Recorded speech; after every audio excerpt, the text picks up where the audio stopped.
Okay, this is my last video I'm doing, and give me a moment here.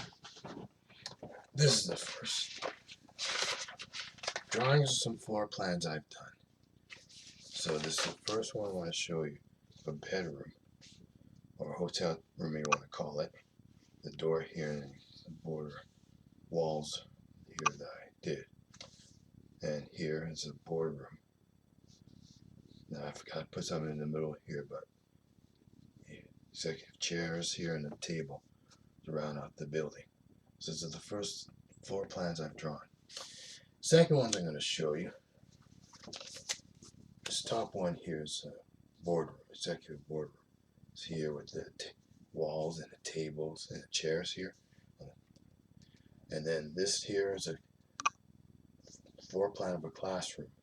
So you can see here with the desks and the chairs and the teacher's desk up there and a door here in the walls bordered up. So this is the second drawing, different from these ones. And finally, I'll show you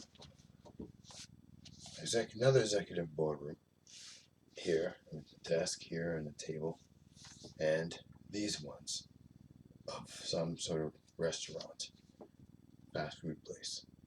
So those are my drawings, floor plans for today.